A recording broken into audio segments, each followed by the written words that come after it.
Hello दोस्तों, स्वागत है आप सभी का आपके अपने चैनल गुरुमंत्र इंस्टीट्यूट में। आज की हम बात करेंगे इंग्लिश की। काफ़ी दिन से इंग्लिश की वीडियो नहीं आ रही थी, कमेंट आ रही थी और व्हाट्सएप पर भी मैसेज आया था कि इंग्लिश का कोर्स भी स्टार्ट करो, हिंदी का भी स्टार्ट करो। ठीक है, आप लोग कमेंट भी करते रहते हैं। तो आज हमारा ये जो है आपकी जो इंग्लिश की, हम 12th क्लास की इंग्लिश की यदि मैं बात करूँ तो इंग्लिश में जो पोइट्री हमने चलाई थी उसमें हमने 5 पोयम के सेंटर आइडिया आपको दे दिए हैं। यदि यूपी बोर्ड की हम बात करें, यूपी बोर्ड के स्पेशली 2021 के सिलेबस की बात करें तो उसमें कितनी 10 पोयम दिए हैं। कितनी दिए हैं? 10 पोयम, जिनमें से मैंने 5 पोयम करा दी हैं। ये 6ठी पोयम है।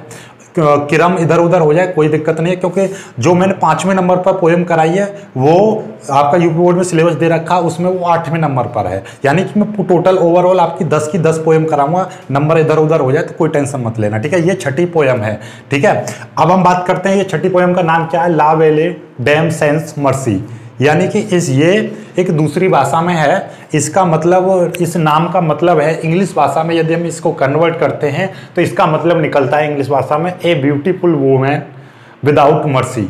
मर्सी का मतलब समझते हो, यानी कि दया की भावना, यानी कि एक ऐसी औरत या एक ऐसी महिला जो कैसी है, यानी कि विदाउट मर्सी, यानी कि उसके दिल में यानी कि आपकी क्या है, मर्सी नहीं है। मर्सी यानी दया की भावना नहीं है, ठीक है ना। तो एक ऐसी लेडी के बारे में। तो ओवरऑल सेंटर आइडिया क्या होता है, यानी कि एक कविता में कवि ने जो लिखा है उसके बारे में एक विचार होते हैं कि ये किस बात पर फोकस की गई, यानी ये उस बात पर फोकस किया जाता है कि इस कविता में कवि ने किस बात पर फोकस किया, यानी कि उसने संक्षेप में अपने विचार होते हैं, ठीक है। कवि के विचार के इसमें कवि ने क्या कहा है वो होता है सेंटर आइडिया। तो ये जो सेंटर आइडिया है ये लिखा किसने है, यानी कि ये जो पोयम है किसने लिखी है, जॉन कीट्स, ठीक है। अब मैं बात करता हूँ, थोड़ा सा मैं आपको संक्षेप में बता दूं इस पोयम के सेंटर आइडिया के बारे में। तो इसमें क्या है, कवि ने एक वॉरियर के बारे में लिखा है, यानी कि उसके अधूरे और निराश प्रेम के बारे में बताया है।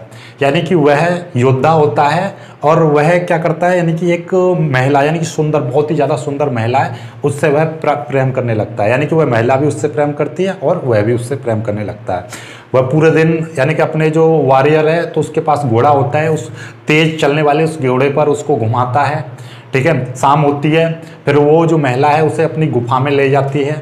दोनों एक दूसरे को बहुत ज़्यादा प्यार करते हैं, यानी कि बहुत ज़्यादा एक दूसरे को बहुत ज़्यादा एक्सप्रेस, यानी कि अपने इंटेंस लव, यानी कि बहुत ज़्यादा बोले ना अथाह प्रेम को एक दूसरे के लिए व्यक्त करते हैं। बाद में फिर क्या करते हैं, जो महिला है उसके लिए लोरी गाकर सुनाती है, यानी कि उसको एक सुंदर यानी मधुर गीत सुनाती है। फिर वह सो जाता है वॉरियर। जब वह सो जाता है तो वो वहाँ पर सपना देखता है एक, और सपने में उसे बहुत सारे राजकुमार, बहुत सारे राजा, बहुत सारे उसमें वॉरियर्स दिखाई देते हैं, जो कि उसको वार्न करते हैं, यानी कि उसको चेतावनी देते हैं कि ये महिला जो है बहुत ज़्यादा यानी कि अनट्रस्टफुल है, यानी कि ये बहुत ज़्यादा अनमर्सीफुल है, यानी कि इसके दिल में बहुत मर्सी नहीं है और यह बहुत ज़्यादा मतलब एक बेकार किस्म की औरत है। इस तरीके से उसको वार्न करते हैं और कहते हैं कि इस पर ट्रस्ट ना करें। इतने ही उसकी आंख खुल जाती है। जब वह आंख खुलती है तो वह वहाँ पर देखता है कि वह एक पहाड़ी पर है और वहाँ पर कोई भी नहीं है वहाँ पर, यानी कि वह बिल्कुल अकेला पाता है।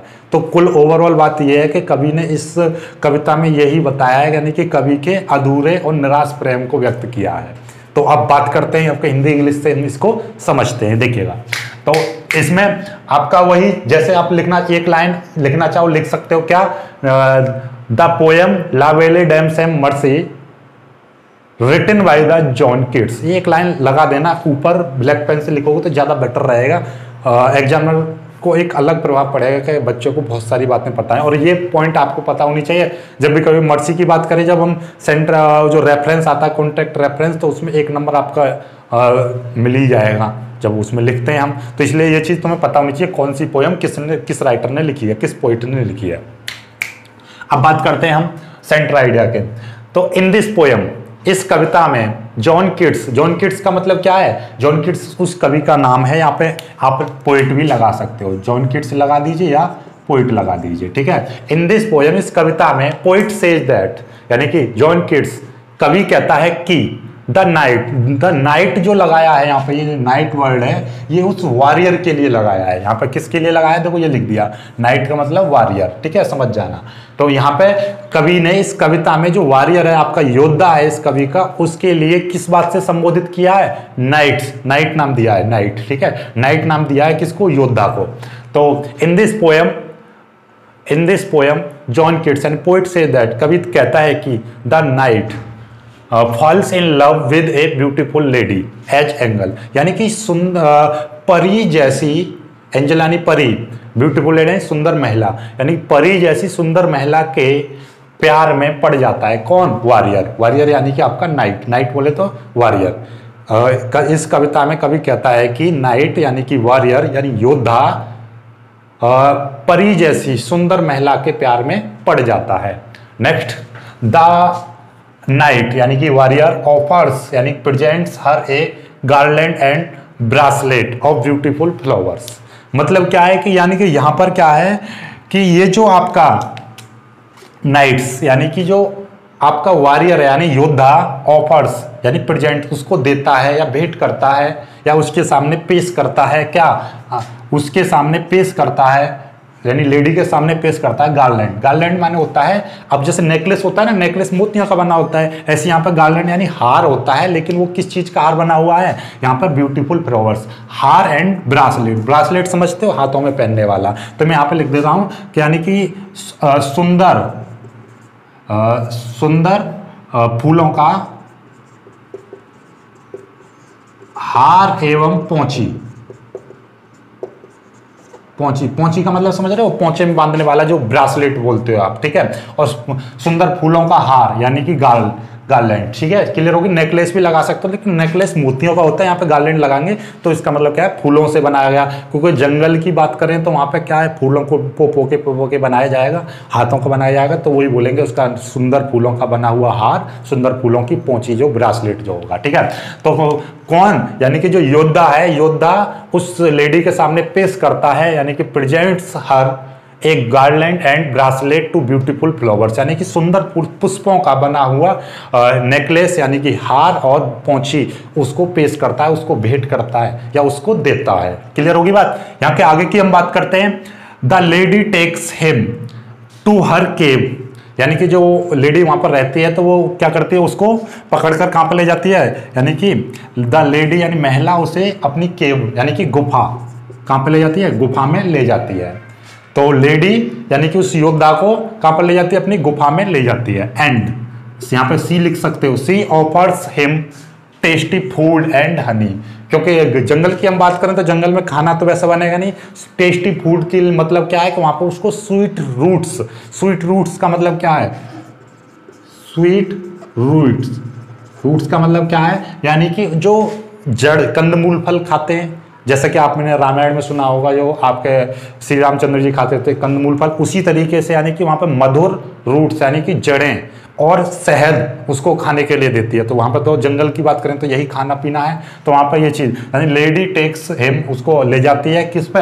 अपनी गुफा में ले जाती है। एंड सी ऑफर्स उसको देती है या उसके सामने पेश करती है टेस्टी फूड, टेस्टी फूड लगा दिया मतलब sweet roots, tasty food and honey, उसके सामने क्या अपना मतलब टेस्टी फूड पेश करती है और हनी यानी कि मधुर लगा सकते हैं, स्वीट हनी, ठीक है। हनी तो वैसे ही मधुर होता है तो हनी पेश करते हैं। दे एक्सप्रेस इनफाइनाइट लव, यानी कि इनफाइनाइट का मतलब क्या? बहुत ज्यादा, बोले तो अथाह बोलते हैं ना यार, उसका तो बहुत अथाह प्रेम दिखा रहा है, यानी कि ठीक है। He expresses infinite love for each other, यानी कि वो एक दूसरे के प्रति क्या करते हैं? बहुत ज्यादा प्यार एक दूसरे के प्रति व्यक्त करते हैं, ठीक है। तो ये क्लियर हो गया यहाँ तक। अभी चलो आगे बढ़ते हैं, आगे की बात करते हैं। सी सिंग ए स्वीट सॉन्ग, यानी कि वह उसे क्या करती है? वह महिला उसको एक गाना सुनाती है, यानी कि मधुर गाना सुनाती है, मधुर गीत सुनाती है। And the night fall sleep, ठीक है, मतलब क्या है कि योद्धा सो जाता है, क्लियर है। यानी कि वह महिला उसको एक मधुर गीत सुनाती है, यानी कि लोरी सुनाती है और उसको सुला देती है, यानी कि वह सो जाता है। सी सीज ए ड्रीम, यानी सोते हुए ही, यानी कि वह है, यानी कि योद्धा सोते हुए एक ड्रीम देखता है, यानी कि स्वप्न देखता है, यानी कि अपना एक क्या देखता है? सपना देखता है।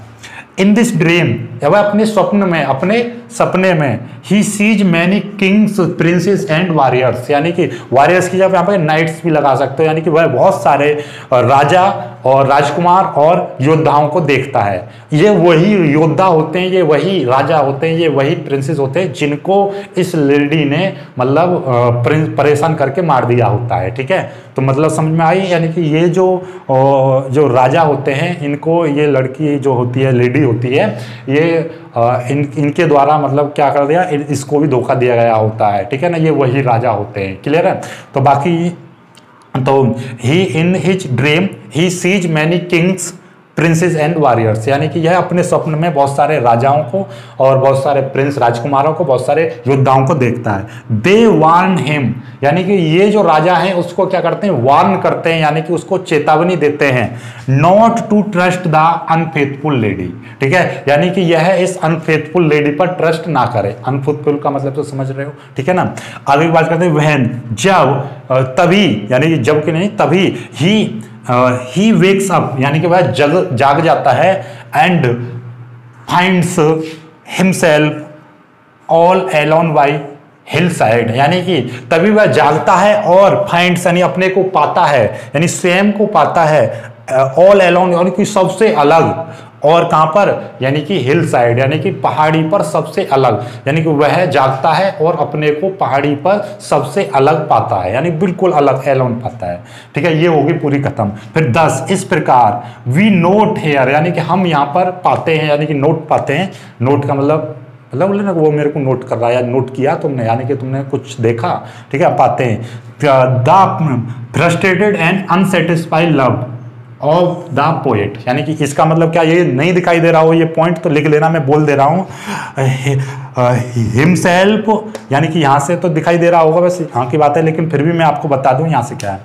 व्हेन ही वेक्स अप, वह जागता है और finds himself all alone by his side, यानी कि वह अपने को सबसे अलग पहाड़ी पर पाता है, एक पहाड़ी पर सबसे अलग पाता है। 10, इस प्रकार वी नोट हेयर, हम नोट करते हैं यहाँ पर क्या, the frustrated and unsatisfied love of the poet. ठीक है, मतलब हम इस कविता में कवि का निराश व अधूरा प्रेम पाते हैं। ठीक है, मतलब क्या है, अतः इस प्रकार हम इस कविता में कवि का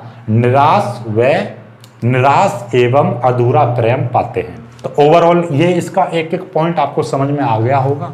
तो अब आपसे कोई पूछ ले तो मोटा मोटी आप बता भी सकते हो क्या है।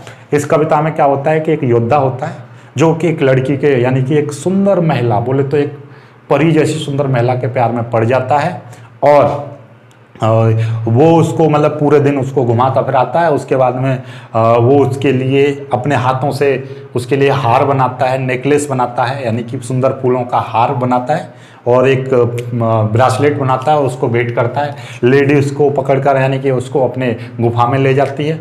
वहाँ पे एक दूसरे को वो क्या करते हैं, प्यार करते हैं, यानी कि एक दूसरे के लिए अथाह प्रेम व्यक्त करते हैं।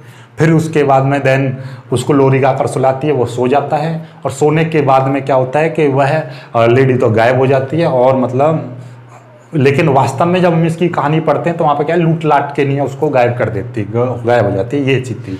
ठीक है, खैर छोड़ो, हमें केवल सेंट्रल आइडिया था। सेंट्रल आइडिया आपको होप कि समझ में आ गया होगा, और बहुत अच्छे से ही समझ में आया होगा। इससे बेस्ट और इससे बेहतर तो आपको कोई समझा भी नहीं पाएगा, एक एक पॉइंट का मतलब समझाया। ठीक है, फिर भी वीडियो को लाइक करना, अपने दोस्तों तक शेयर कर देना, और जो चैनल इस चैनल पर नए हैं उस चैनल को सब्सक्राइब कर लेना। और अपने का सेकंड चैनल है उस पर मैं हिंदी जल्दी ही स्टार्ट करने वाला हूँ। सेकंड चैनल की लिंक आपको नीचे दे रखी है, तो वहाँ पर जाकर सेकंड चैनल को भी आप सब्सक्राइब कर सकते हो। ठीक है, तो आई होप कि बस इस वीडियो में बस इतना ही करते हैं। ठीक है, जय हिंद।